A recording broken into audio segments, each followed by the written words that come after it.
Bonsoir, bonsoir, bonjour, c'est Congo News 24. Chers téléspectateurs, comme toujours avant de commencer notre émission, nous disons merci à Dieu. Nous disons merci à nos chers abonnés et téléspectateurs qui nous suivent partout dans le monde entier et en RDC. Chers téléspectateurs, soyez les bienvenus dans notre émission. Point les lobande konangai kaka ndebo yebike ezaka kaya koinda. À la une, chers téléspectateurs, le président de la République lance l'école de guerre à Kinshasa. Fachi a lancé l'école de guerre de Kinshasa. Kaka na point wana tokoyoka message ya ONU oyo sur présence ya armée rwandaise na sol congolais. Alors, bande konanga tous à la connexion pour Fachazo préparer armée à Makassi. Deuxième point, chers téléspectateurs, débat live entre Union Sacrée et FCC. Bande kweza ya kuyinda. Donc, une émission boko yoka. Message à FCC, ba question bako tuna, bako eza débat, et puis boko yoka, oyo bako tuna Union Sacrée. FCC balobi kuna ba député na ba kimi ba ekodwa ba jeep et pas ya Fachi. Donc ça sont mon émission. De l'autre côté, Union Sacrée balobi na bango que bango batikali bo opposant simple. Et ça ya koyinda et c'est yindi na point oyo. Troisième point, chers téléspectateurs.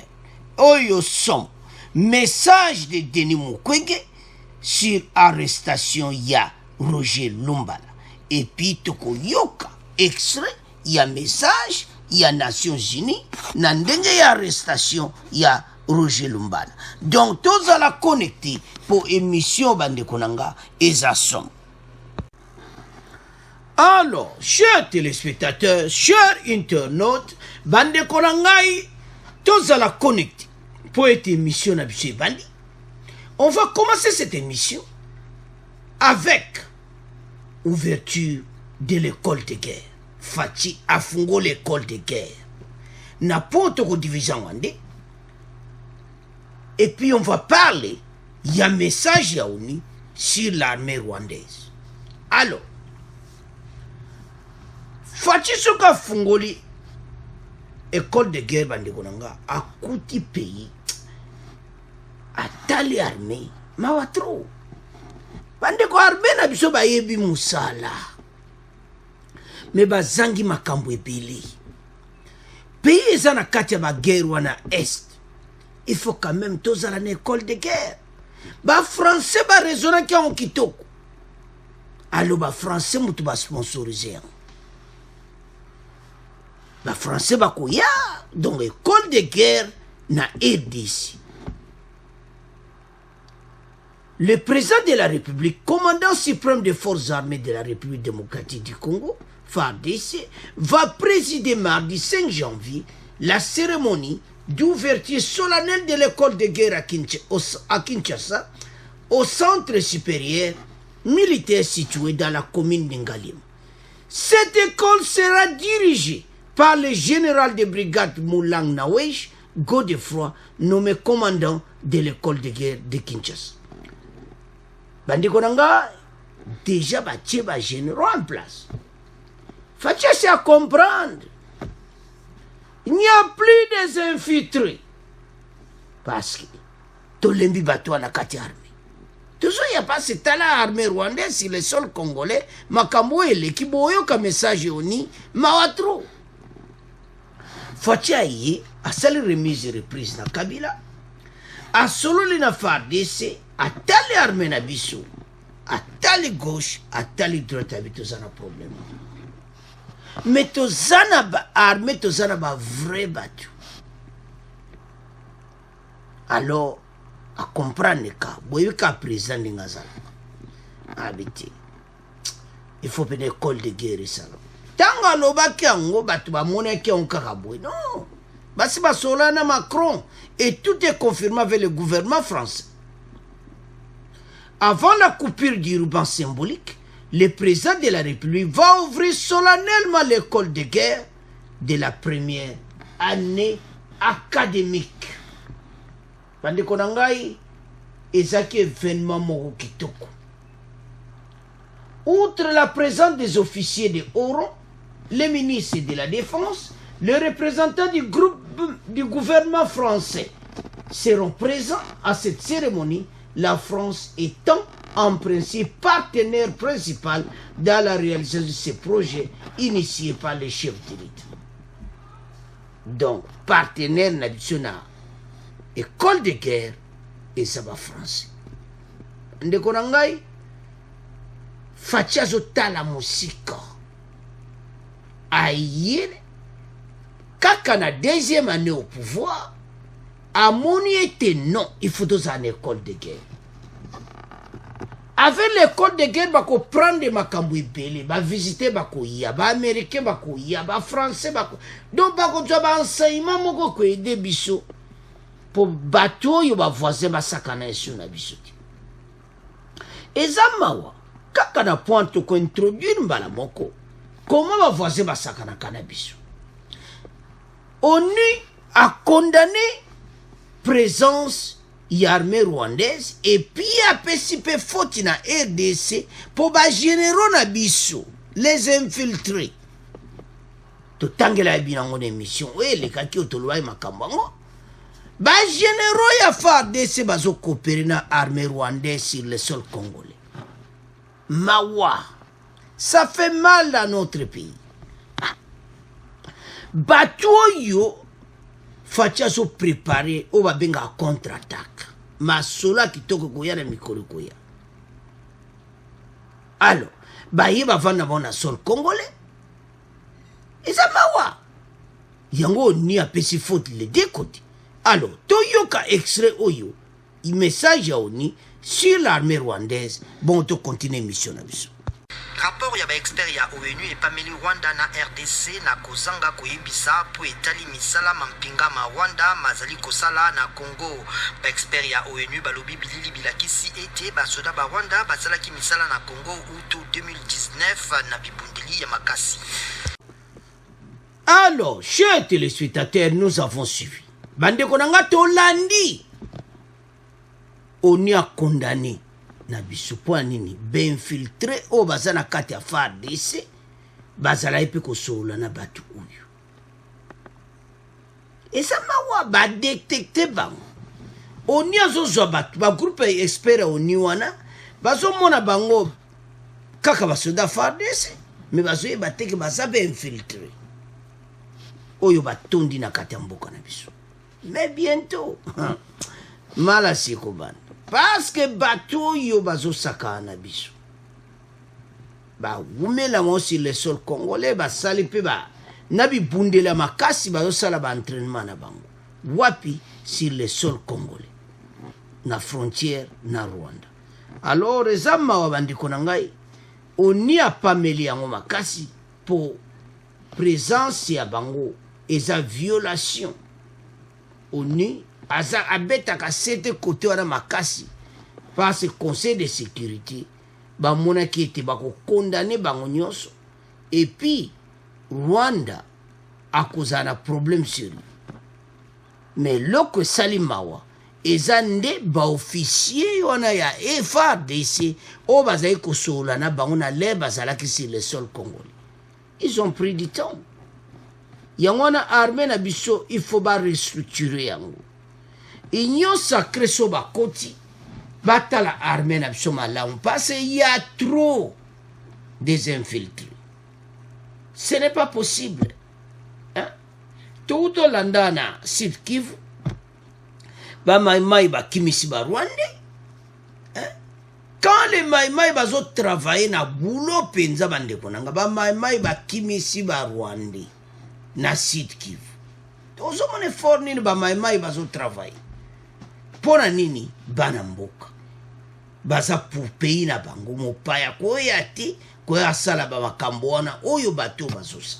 Alors pour tontolo bango to conclure ngo fachi azomona na musika lobi fo école de guerre et sala parce ba dossier to zango mingi zana bitumba na est partout na pays na biso armée na biso depuis longtemps mais baavion oyo ezala ependa te mais Faci azosala effort kozongisa armée en place ozomona me lera le Kabila pendant les 20 ans basoda bazaleka biloko pamba on les bazongo même en valeur te.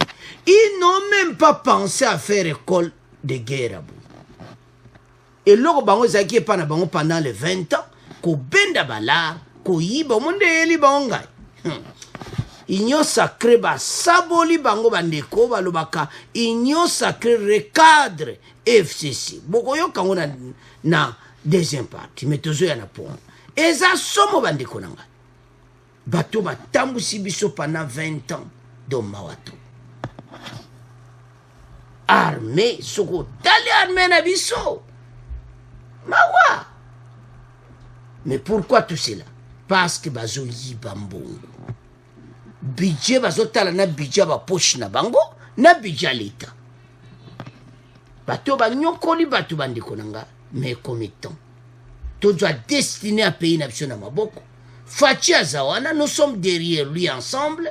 École de guerre en marche, ma sole tambola, comme ça, ma voisin va sakana biso, le soutien. Pour na 4 écoles de guerre, on a vrai bateau, ma solo. Alors, tout ce qu'on a bino, tout comme le Canada des impôts. Alors, chers téléspectateurs, deuxième point, Oyobalobaka, Ezaya Koyinda, Motepeli, entre FCC et Union Sacrée. Beaucoup yoka débat danger. Donc, débat wana ezo se passé bande konangai sur makambo oyo et utoleka mikolo oyo. Faci a bengse tous les 309 députés. Quand on a débat, bazon di manamo kutute, voilà, bandimité, tout ça. Alors, session extraordinaire et bandit. D'abord, bazo contredire même session extraordinaire. Pourquoi? Parce que bientôt, motion ndebo moniwana contre des censures contre Ilou. Et ça somme tout bandana na motion de censure. Après tout, il y a la session extraordinaire. Toyoka débat. Toyoka en live bande konanga. Quand vous voyez tout ce qui se passe en RDC, le bilan est largement négatif. D'abord, l'économie est pratiquement en chute. Quand vous voyez les réserves à la Banque centrale du Congo, on n'a presque plus rien. Donc, réserve à la Banque centrale. Botale pas mboke zokende. Mais bamba zo ganga FCC. Bato yo ba très dangereux. Ba détruire le pays à niveau moko mawato. La situation sécuritaire de notre pays, voyez même le social du peuple congolais, ne s'améliore pas. Le gouvernement Ilunkamba a complètement échoué. Seulement, c'est un gouvernement qui était protégé par les FCC. Maintenant que le FCC n'est plus aux affaires dans la coalition, nous sommes dans le droit de pouvoir réparer les choses suivant les ententes de la population.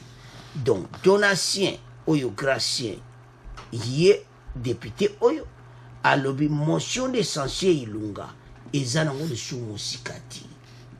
Et comme nango donc, et zanango Kalati, donc azapena ko kiti. Et ça somme. Le député national Gracien Iraka a confirmé qu'une motion est en gestation contre les chefs du gouvernement. Il pense qu'au regard du bilan mitigé de l'actuel gouvernement, les élus nationaux ne peuvent pas attendre la mise en place du bureau définitif. Bazonga Kilelo, bureau provisoire. Alors, député lobby, bandi déjà des pétitions. Parce qu'il faut qu'il y ait une étape à pétition. Après motion contre Ilunga, Abiba Rosele sous bureau, il y a provisoire. Parce qu'il n'y a plus du temps. la motion de censure contre Ilunga ne doit pas attendre l'installation du bureau définitif. Pourquoi? Parce qu'il y a beaucoup d'urgence au pays. Député le makamamine nezali. Donc Ilunga azolongo. Pétition kobanda me ba expliquer angwawa.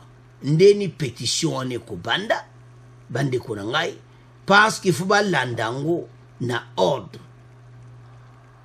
Étape par étape. Après comme na l'air ye akolongwa. Donc Ilunga mayele sili yendenga zawana. Do dossier na ye donc esili nango. Donc mboka ekomaki mawatu. Alors la procédure. Nous députés de l'Union sacrée, nous sommes en train de préparer une motion de censure contre le gouvernement. Évidemment, ce n'est même pas une motion qui passe comme une lettre à la poste. Ça peut tout simplement qu'il y a des procédures. Nous devons d'abord signer la pétition. Nous allons mettre le gouvernement en accusation et le gouvernement va passer aussi pour se défendre. Alors, ndenge bakamangonde bazo même. Parce que Ilunga azopikli. Alors, bientôt, motion contre lui et puis Assemblée nationale et l'ongolier de ma solo na yesi. Alors, tous les cas directement na débat. Session extraordinaire à la Chambre basse du Parlement s'ouvre ce mardi 5 janvier. Entre autres, l'élection et l'installation du bureau définitif de cette institution, 2 jours auparavant, le président de la République a réuni plus de 300 députés prêts à soutenir sa vision de l'Union sacrée. Félix Tshisekedi a déjà désigné ce week-end Modeste Bayati comme informateur pour identifier la nouvelle majorité Oyo FCC basa contre. Alors, na débat Oyo bande konanga toko banda sur FCC Liboso. Tokoyoka, secrétaire à PPRD, bengisiye na studio, eza somo ye. Ferdinand Kambere Kamutayaka, la plupart, porte-parole à Kabila Mikole comme kakaye. Alors, Tokoyoke d'abord, alobi ba député à FCC, ba kimi ba kekuna pona kujwa ba jipi, ba mituka, ba promesse fachi apesi bango. Ba to bazana mensonge. Tolani discours fachi apesi ngina dimanche pana bonga lo makamba jipi te. Ba to bazana ebisio ba sili mayeli. Ba mensonge moko impossible ba to bande konangai. Alors, sans plus tarder, Toyoka Ferdinand Kambere, bongo après, Toyoka Union sacrée, Dr Léon Bikay. Alors, Tobandana Nuna, FCC, PPRD, Toyoka Bango Liboso. Ferdinand Kambere, secrétaire permanent adjoint du PPRD, parti membre du Front commun pour le Congo, FCC, en sigle, votre plateforme condamne la désignation d'un informateur chargé d'identifier une majorité qui existe déjà. Qu'est-ce qui vous gêne dans cette désignation? Ce qui nous gêne, madame, vous avez compris le ton avec lequel le porte-parole de la cellule de crise qu'il a pris pour dénoncer cette dérive dictatoriale. C'est depuis quelques mois qu'on l'a dit, mais malheureusement on a incompris. Et surtout, c'est au regard même de la situation qu'il faut déplorer, que ce soit sécuritaire. Vous savez que les populations de Beni, Touri n'ont pas bien fêté. C'était encore les têtes qui étaient, les vies qui étaient fauchées, les vies des innocents.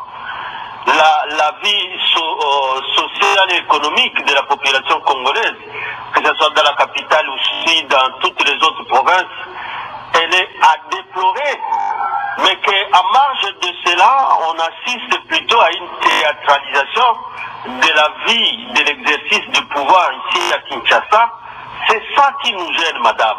Parce que cette histoire de réqualification de la majorité par simplement des chantages, par simplement des menaces de chantage pour dissolution de l'Assemblée, des promesses, des coups de billets. On en parle et les députés même le disent, le dimanche, ils l'ont encore répété. Donc c'est quand même grave, c'est un recul pitoyable de notre démocratie, alors que c'est quand même au prix de ça, au prix d'énormes sacrifices que les Congolais depuis 60 étaient à la recherche de cette démocratie pour développer le Congo. Mais que, quand on voit que non seulement les institutions de la République au niveau de Kinshasa sont déstabilisées systématiquement par la volonté d'une seule institution, le président de la République, et qu'il ne s'arrête pas aux institutions de Kinshasa, il va même jusqu'à déstabiliser les institutions provinciales, parce qu'on voit les gens sont menacés, ils doivent signer d'adhérer à une vision quelconque qu'on ne sait toujours pas définir, alors qu'un chef de l'État, sa vision était défendue au cours de la campagne électorale, qu'il a été déjà élu, et que sur base d'un programme discuté à commun accord avec le CACH, qui était sa plateforme, un gouvernement avait déjà été investi. Pourquoi maintenant à ce moment, alors qu'il n'y a aucune motion de censure contre ce gouvernement qui a fait tomber un premier ministre, on peut aujourd'hui nous parler d'un informateur qui a été désigné. On ne sait pas par quel mécanisme aussi, simplement par crainte peut-être de ne pas obtenir les contre-essais du Premier ministre, on fait un contour pour le faire par un communiqué. Donc on va d'irrégularité en irrégularité pour cristalliser cette crise artificielle voulue, tout simplement parce que de la volonté de l'institution présidente de la République, il voudrait bien avoir le contrôle de tous les pouvoirs contre le principe de séparation de pouvoir qu'il y a, contre le principe de l'équilibre entre le pouvoir de l'État. D'une certaine opinion, c'est le FCC qui a créé cette crise, parce que cette plateforme politique n'a pas voulu accompagner le chef de l'État dans sa vision. Non, on ne saura pas accompagner les chefs de l'État dans les erreurs, surtout quand il s'agit des violations de la Constitution. On ne peut pas accompagner les chefs de l'État dans ça. Sa vision, nous avions pris l'engagement à travers l'accord FCC-CACH d'accompagner sa vision, de réaliser ensemble un programme commun qui a été discuté à Mboué-la-Lodge. Il y a eu un premier ministre investi. Dans ce gouvernement, il y a des ministres FCC, il y a des ministres CACH. Et c'est ensemble qu'on devrait être en train d'évaluer un programme en exécution.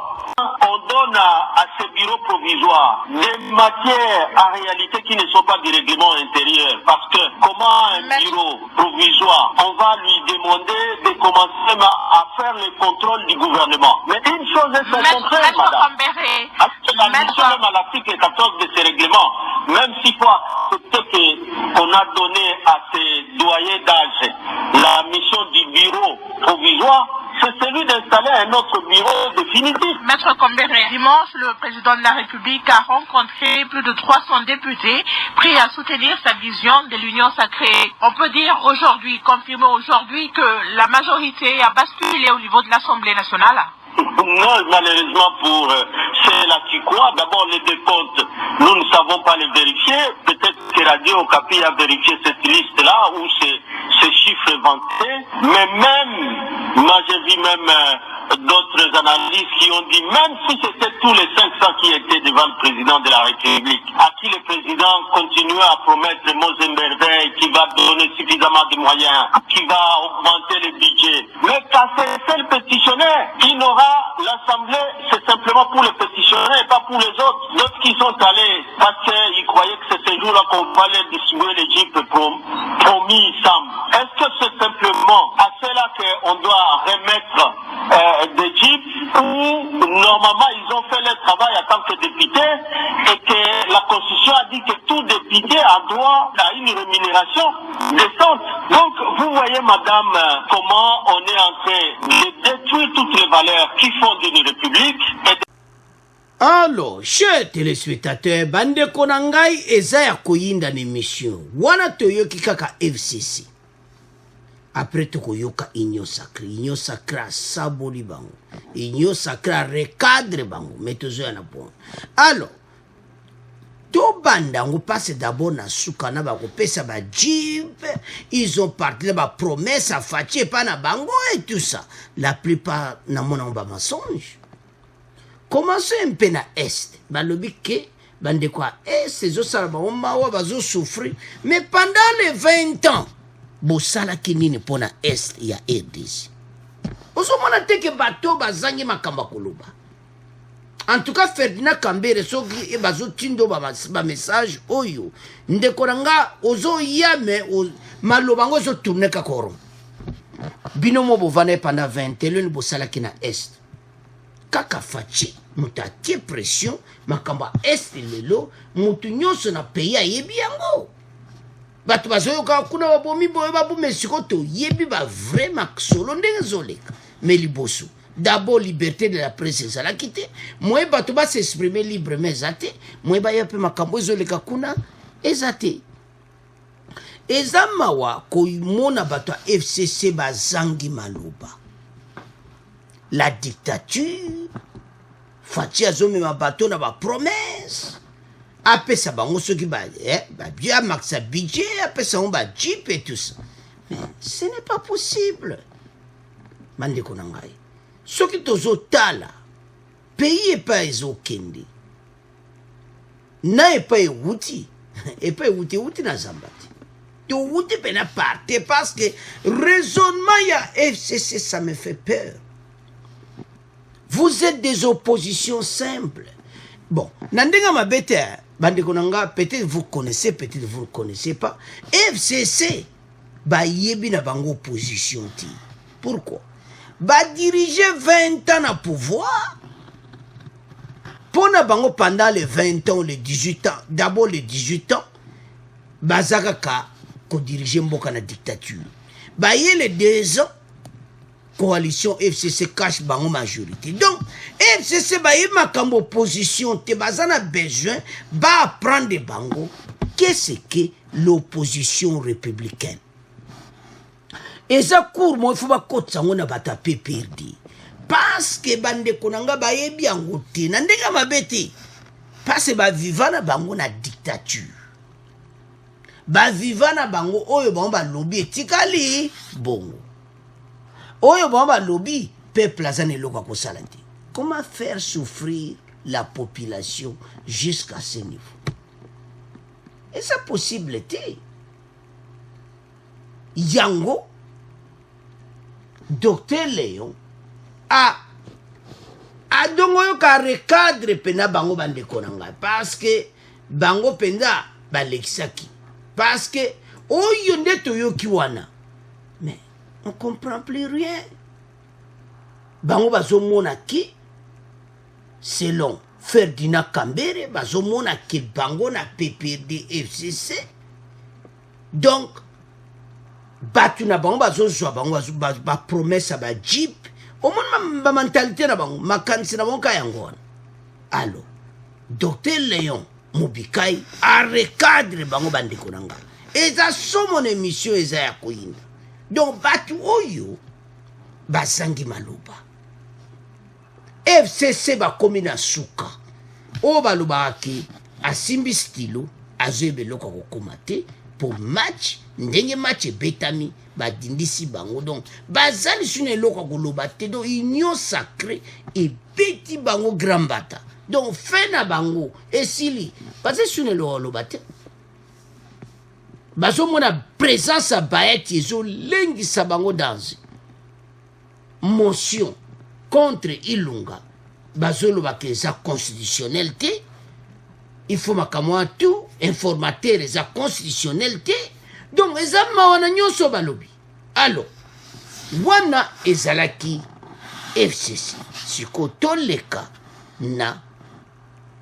Docteur Léon Mobikai, député national et président du groupe parlementaire de l'IDPS et allié à l'Assemblée nationale, Toyo Kandene a recadre bango, Oyoka Union Sacrée a recadre FCC. Bon, to continue mission nabiso. Docteur Léon Mobikai, député national et président du groupe parlementaire UDPS allié à l'Assemblée nationale. Docteur Mobikai, bonsoir. Et meilleur vœu. Bonsoir. Merci, pareillement, madame. Docteur Boubikaï, nous analysons la situation politique en RDC. Le chef de l'État a désigné jeudi 31 décembre 2020 Modeste Baïti Lukwebo comme informateur pour identifier la nouvelle majorité à l'Assemblée nationale. Il a réuni dimanche, il a rencontré plus de 300 députés prêts à soutenir sa vision de l'union sacrée. De l'autre côté, le FCC condamne la désignation d'un informateur chargé d'identifier une majorité qui existe déjà selon elle. Oui, merci beaucoup, madame. C'est une surprise pour moi. Je ne sais pas programmer. Mais je voudrais quand même que l'opinion sache que la majorité n'est pas désignée par une structure informelle. La majorité est désignée par des structures formelles. Et que FCC n'a jamais une structure formelle au niveau du Parlement. C'était une structure qui s'est formée, colmatée autour d'une idée unique qui venait d'un individu, comme ça a été du temps de Congo indépendant de Jean-Paul et de Léopold II. Tout comme le cash. C'était pour des raisons purement électorales. Tout comme le cash. Oui, tout comme le cash. Je l'accepte. Je suis président du groupe parlementaire cash. Et c'était pour des raisons électorales. Quand vous revenez même à la Constitution et à notre règlement, ce sont des partis politiques qui constituent la majorité. Dis-moi dans ce pays avec des milliers de partis politiques, qui est le parti politique qui est majoritaire? Aucun. Même ceux-là qui prétendent être majoritaires, ce n'est que 70 députés. Donc, on arrête de nous raconter les histoires telles que on a violé la Constitution. Mais ils ont violé la Constitution pendant 18 ans. Ils ne se sont jamais condamnés. C'est aujourd'hui qu'ils découvrent qu'il y a violation de Constitution. Madame, nous sommes en train de réécrire l'histoire de notre pays. La pensée unique s'est terminée. Les gens qui sont partis dans la vision du chef de l'État n'y sont pas partis en tant que parti politique. Ce sont des individus qui se disent la vision du chef est correcte pour qu'on relance notre pays. Nous sommes en train d'y aller pour relancer le pays. Qui ont été forcés, obligés, menacés? Jamais il y a eu de menaces. Et qu'on nous montre ce qui signifie menace. Le chef de l'État menaçait de dissoudre l'Assemblée nationale. Non. Au cas où il n'obtenait pas la majorité. Non, madame, le chef de l'État était clair. Il a dit, je veux que les gens adhèrent à ma vision. Je veux que les gens adhèrent à ma vision. Il n'a pas dit, j'oblige aux gens d'adhérer à ma vision. Et il a dit au peuple congolais, peut-être que je vais revenir à vous pour vous demander cette majorité pour que je gère correctement ce pays. Ces gens nous ont mis dans une histoire, ils le savent pendant les 2 ans, ils savent que tout ce qu'ils étaient en train de faire, c'était freiner les activités du pays. Et que, mais madame, nous avons fait l'opposition pendant des années. Moi, la mandature passée, toute la mandature passée, j'étais dans l'opposition. J'ai fait l'opposition pendant des années. S'ils sont incapables de faire l'opposition, qu'ils demandent. Nous sommes là pour leur apprendre les méthodes de l'opposition où ils adhèrent correctement à l'idée du chef de l'État, à la vision du chef de l'État. Voilà moi ce que je peux dire. Mais il n'y a aucun parti politique qui est majoritaire. Ils ont utilisé la ruse. Ils ont utilisé même les nôtres pour qu'on déclare qu'il y avait la majorité FCC Cash. FCC Cash, ce sont des structures informelles. Nous rentrons à la base, nous rentrons à l'Assemblée nationale pour identifier la majorité. On ne voit pas pourquoi c'est un problème. S'ils sont majoritaires, ils sont conscients qu'ils sont majoritaires. Les dimanches, ils l'ont prouvé quand nous on était avec le chef de l'État. Ils étaient autour de Ilukamba. Mais s'ils nous démontrent qu'ils sont majoritaires, c'est là-bas où ils doivent nous démontrer. C'est pas dans la presse. Le FCC promet de s'opposer de toutes les forces à la dérive totalitaire ainsi qu'aux incitations subséquentes à la haine sur base d'appartenance ethnique et ou politique. Ah bon? Oui. Ah bon, mais moi je sais pas, la base ethnique, je ne sais pas, tout le monde qui était là est de la famille du chef de l'État. Nous sommes habitués à l'ère d'intimidation et tout. Nous sommes habitués, nous on a avalé les gaz. Qu'ils viennent apprendre comment on avale les gaz. Moi, je me promenais, on s'est promené avec la margarine dans la poche. S'ils ne le savent pas, qu'ils viennent, nous allons leur apprendre ça. Ils vont s'opposer, qu'ils continuent à s'opposer. C'est toujours, non, nous déclarons, nous dénonçons. Mais nous, on faisait des activités musclées pour démontrer au pouvoir que nous étions là. Donc, docteur Léon Moubikaï, vous estimez ils sont déjà donc dans que tout ce l'opposition, qu'ils acceptent l'opposition. C'est fini. Vous estimez donc, docteur Léon Moubikaï, que tout ce que dénonce le FCC n'est pas fondé? Mais qu'est-ce qui est fondé, madame? Qu'est-ce qui est fondé? Ces gens veulent nous apprendre aujourd'hui le respect de la Constitution. Ils l'ont respecté en lançant des gaz lacrymogènes dans les églises, en tuant les gens, les chefs et les autres sont morts. C'est ça le respect de la Constitution. L'article 16 de la Constitution dit quoi? La vie sacrée, la vie humaine est sacrée. Ils ne savaient pas tout ça. Aujourd'hui, ils veulent nous démontrer qu'ils respectent la Constitution. La Constitution, ils les respectent. Ils basculent dans l'opposition. Nous allons leur prouver qu'il y aura une opposition qu'on va respecter. Nous allons les respecter dans leur opposition. Pourquoi nommer un informateur alors qu'il y a un premier ministre en fonction Madame, qui tout le monde, nous prenons à témoin l'opinion nationale et internationale qu'il n'y a plus de majorité. S'ils avaient la majorité à l'Assemblée nationale, l'équipe Mapunda ne serait jamais tombée. Ils déclarent qu'ils ont plus de 350 députés. Mais l'équipe de Mapunda est tombée avec plus de 260 députés. Comment vous expliquez ça? C'est contradictoire. Donc s'ils ont 350 députés et que 260 ont basculé, donc il y a plus de 600 députés. Il y a plus de 600 députés au niveau de l'Assemblée nationale. Il y a une contradiction. Et ils ont vécu comme ça, de contradiction en contradiction, depuis qu'ils sont au pouvoir. Depuis qu'ils sont venus avec Abdel, jusqu'aujourd'hui. Il n'évolue que de contradiction en contradiction. Madame, nous les conseillons de tomber dans l'opposition, qu'ils fassent l'opposition et que ça soit une opposition républicaine. Mais il faut savoir que faire l'opposition, il faut le faire avec le peuple. Ils ont quelle majorité populaire qu'ils peuvent utiliser pour faire l'opposition?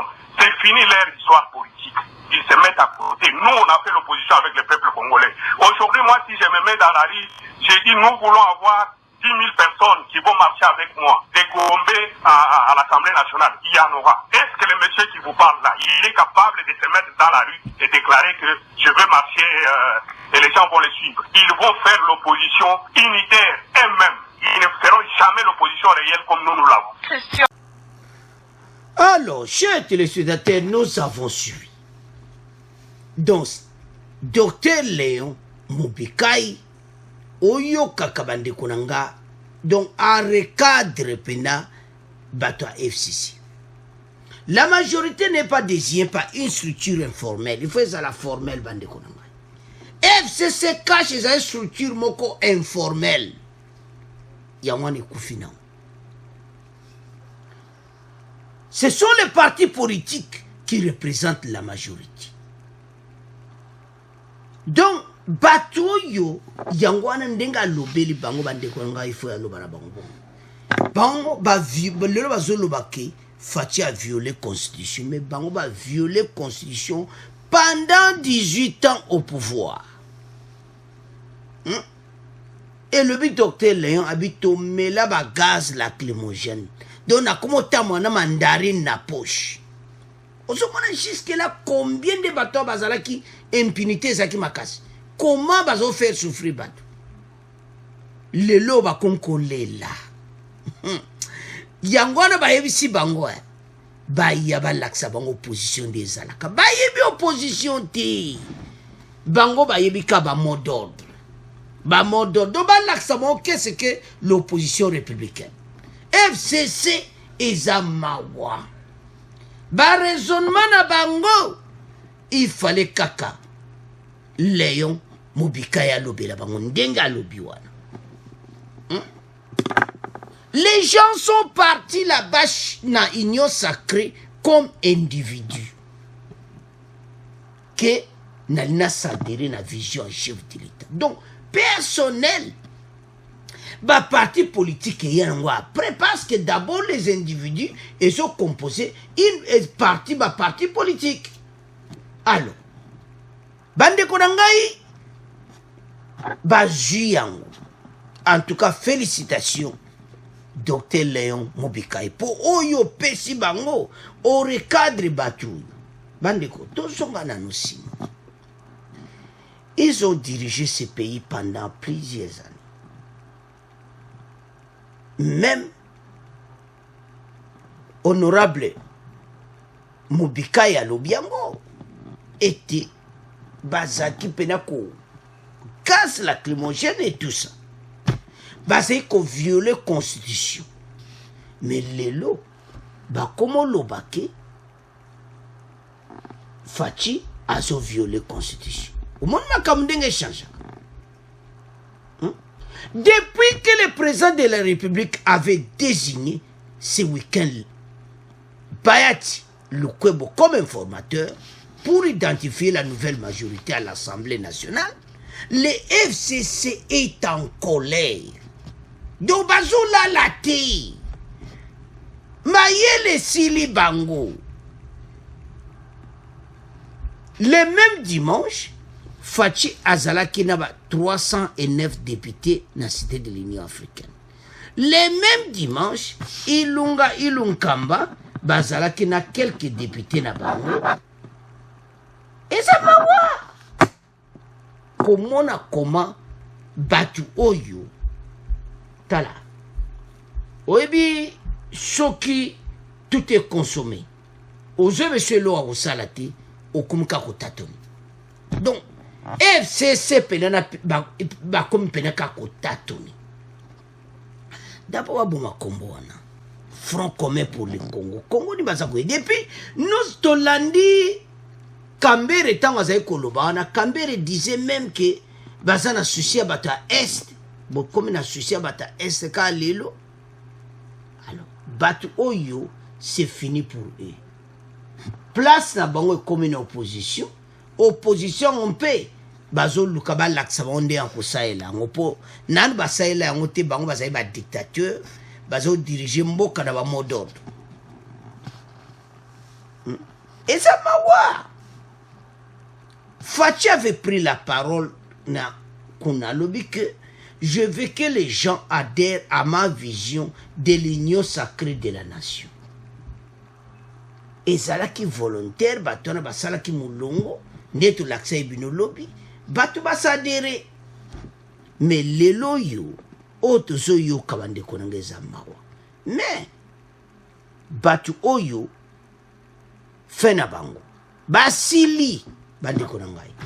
Donc match betami ndenge bazawana ba recadre bango. Félicitations honorable Mubikai. Alors, tu tiki deuxième point na bino, to komolika na point na bisa suka. Oyo, Denis Mukwege yindisi sur arrestation ya Roger Lumbala. Alors, chers téléspectateurs, to komi na point na biso oya suka arrestation de Lumbala. Donc, un pas important pour la justice. Voilà un message à Denis Mukwege. Donc, arrestation na ye fungoli makambo bili. Roger Lumbala zalaki chef ba rebelle, ya mouvement ya RCD, bande kotoko tiela bino extrait, bazai ko lia na batu. Vous imaginez tout ça?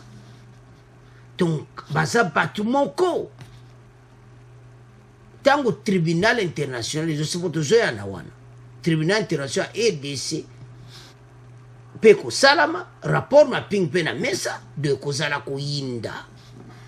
Makambo tout et kozala somme. Le docteur Denis Mukwege a salué l'arrestation de Roger Lumbala lundi 4 janvier à Paris. Pour le prix Nobel, l'arrestation de l'ancien dirigeant du groupe armé Rassemblement Congolais pour la démocratie RCD national, reproché des crimes commis en juillet 2002 et janvier 2003 en RDC, province orientale, visant la population civile auquel ils auraient participé dans le cadre de l'opération armée dite effacer les tableaux. C'est un signal pour la justice internationale. Donc, bandi konanga makambangwango ane bandi. Rapport Pink et bandi mabe. Souka.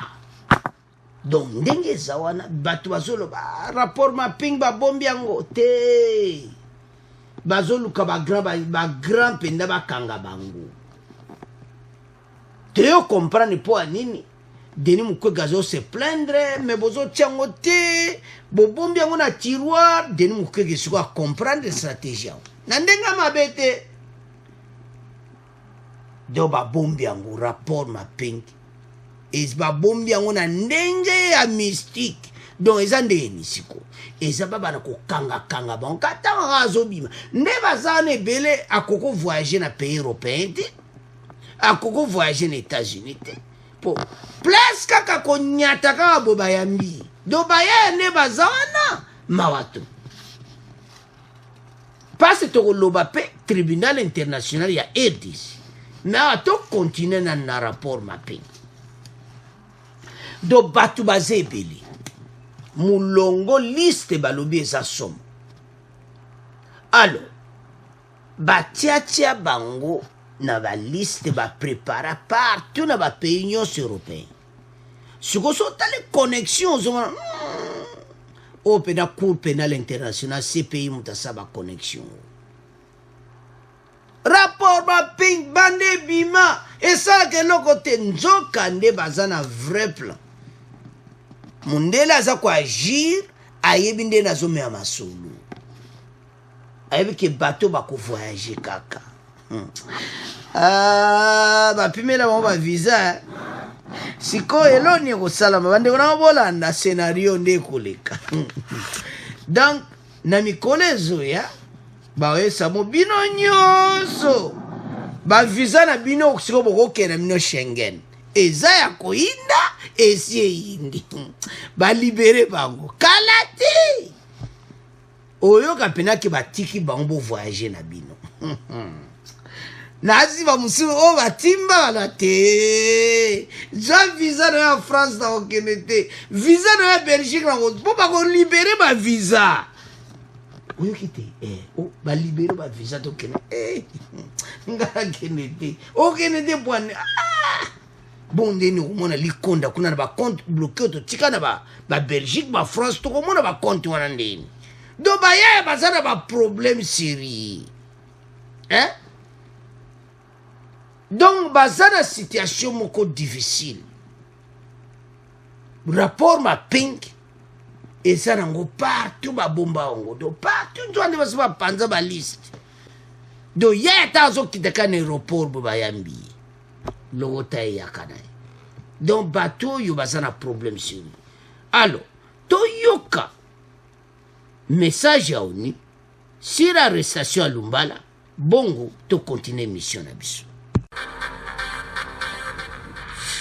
okangami bwa Roger Lumbala samedi na Paris pona mbeba ekasi ya bomoto RCD lingomba ya batomboki bakala lisalaki na Ituri bozali elikia pona bato baye bazwaki pasi elobi bureau ya makoki mamoto ya ONU. Roger Lumbala afundami kolanda rapport mapping ya ONU na mbeba lokola koboma pamba komema bato kozwa pasi na makasi pe kolia bato. Alors, chers téléspectateurs, bande konanga, nous avons suivi Salinga Passi. Viol, nako lia batu. Ce n'est pas possible. Et Salinga bien teta na yo qui parti, voilà. Ah! Roger Lumbala. Et pourquoi vous savez makambo yonde konanga? Vraiment? Quel esprit? Bande konayo congolais. Ozupe osalié makambouana et puis pas seulement ça bozo lian de kono congolais bozo lia bato pala bato baza mystique yangwana tika bakanga bato do bazo préparer terrain de eza pena arranger pour na arrestation na bango nde bazawana ebele pena basi bakoke sous libandati. L'arrestation et la mise en examen de Roger Lumbala à Paris était pas important pour la justice internationale et la lutte contre l'impunité dont de nombreux auteurs présumés congolais et étrangers continuent de bénéficier, a dit Denis Mukwege. Denis Mukwege a le clair. Dans un communiqué, le parquet national antiterroriste de France a précisé qu'il s'agit de la mise en examen prononcée dans le cadre d'une procédure judiciaire ouverte sur la base du rapport mapping. Donc, c'est comme le banc vérité. Que ils ont déjà ouvert procédure mobasali pour un rapport mapping. Tout les là qui ont nzokande koto tozo réclamer rapport mapping basam sabatu oni ase apesa ba pays wana nyonso bakanga kanga bango. bato ba kimi sikoyo moi le choix ko kima ezali souti. Le temps est venu de déterrer les rapports mapping et de mettre en œuvre ces recommandations, car les victimes d'hier et d'aujourd'hui ont droit à la justice, à la vérité, à la réparation et des garanties non répétition face à ces atrocités de masse qui ne devraient laisser personne indifférent et qui doivent susciter des actions fortes tant des autorités congolaises que la communauté internationale, a rappelé Dr Mukwege. Andikonanga pona yeza ki jour ya kokanga Roger Lumbala. Et puis basé belé na liste ba okanga ba. Wana rapport mapping. Toke siko na tribunal international à RDC. Et kozalana RDC inyo sacré tanka ke zovanda tribunal ebandi. Makamba Kasai. Makamba Chebe. Batu bazobuma batu na ba marche. Nyonso wana. Batu bele ba perda bandeko na bango. Na esta RDC batu tu basala ba mouvement. Nga président rébellion bwena boy. Batu wana tuzara. Bandeko na nga ndebo zomona bango wana baza danger. Na makamba Kasai. Yeah? Babuma batu kuna danze. Bakotika bongo batambola bongo. Na ba cravate na mona nzela. Non. Ils vont payer ça. Yantina basa ko appuyer tribunal international ko sala mabande ko nangai. EDC ko sala ko ningana. Parce que ba juge et ko sala ka ba juge congolais na ba juge international. Ba baby na bango. Quelques juges ya CPI pe ba ko sala wana mubulu. To bato ba ko sala ozare. Po ba famille di Chebe ya bazole la bande ko na bango. Batu na Kivu bakuta bakufa ebele na ba rebellion batu musu basala ba parti na bango kuna na ba rebellion na est samawa il faut pena union sacrée batala infiltrer monta za posta makasi parce que ba commettre ba crime pona nini baza ba paya la majorité ba kojo ba poste importante o ministre ya boy non Patu basal bambebele. Yango wana bandeko na ngai. Eza somo. Na ndenge RDC zokende. Présence union sacrée. Makambo ebele ko change. Alors. Tribunal international ko salama. Bapoma batu na Kasai. Il faut batu ba monana. Fausse commune Maluku. Na este kuna. Chebe ya do makambo ebele batu makamona tout. Bako samisa batu na tribunal international RDC. Donc eza somo bandeko nanga. Alors tolioki rapport mapping ezozela bango na aéroport nyonso. Do taka ba tchaka makona bango. Bayambi bango. Eza somo. Alors to comme na fait mission bandeko nanga. Bo continuer ko s'abonner massivement. Bo partager ba vidéo. Bo s'abonner bandeko toza na bango na Facebook. PC vidéo yebse à s'abonner. Donc, to avancer musala oyo, to continuer ko récupérer mboka na biso. Alors, merci na ba commentaire na bino. Merci. Bon s'abonner massivement. Au revoir. À la prochaine.